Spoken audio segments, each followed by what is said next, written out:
Come along with us on our journey through the world of money. Today we are stopping in Italy. We are in the 10th year of the French Republic, according to our era somewhere between 23rd September 1801 and 22nd September 1802. This is the first Italian decimally coin.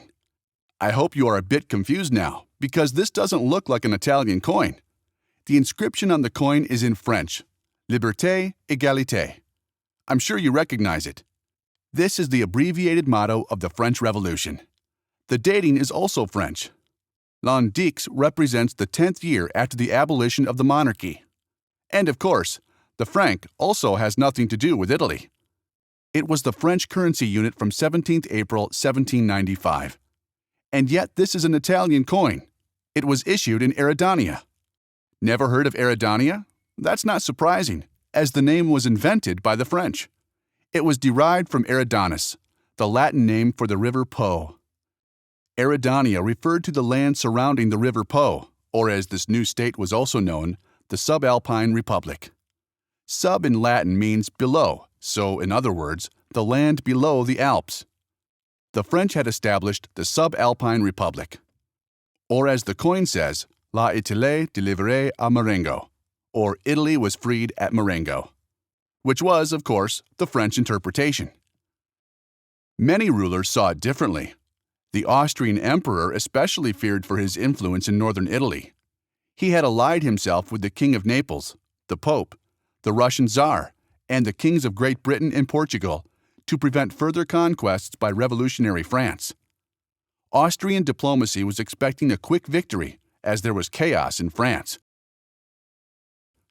There had been a coup that had swept a young general to the top. His name was Napoleon Bonaparte, and he had just screwed up his campaign in Egypt. Why should they respond to Napoleon's overtures of peace? He would be a thing of the past soon enough. But the opposite was in fact the case. As Hannibal had once done, Napoleon crossed the Alps with a fresh army and overturned the Austrian superiority. The Battle of Marengo was decisive. The Austrians had almost won. They had 4 times as many cannons as the French. But a happy accident turned things in favor of the French. After the Austrian general had retired from the battleground in the belief to be the victor, the French launched a further attack. The Austrian cavalry panicked. In their wild flight, they trampled the infantry underfoot. Napoleon claimed not only the battlefield, but also captured the entire Austrian artillery. And the path to northern Italy lay open. And this coin is a celebration of that. Even though there is no mention of Napoleon, his victory is the focus. On the obverse, a woman is shown. Who is it? Because of her helmet, people have interpreted her as Minerva, but that falls somewhat short. It is the symbol of a free state, equipped with a helmet and adorned with the laurel wreath of victory. Such women's heads had also displaced the old portraits of rulers on French coins.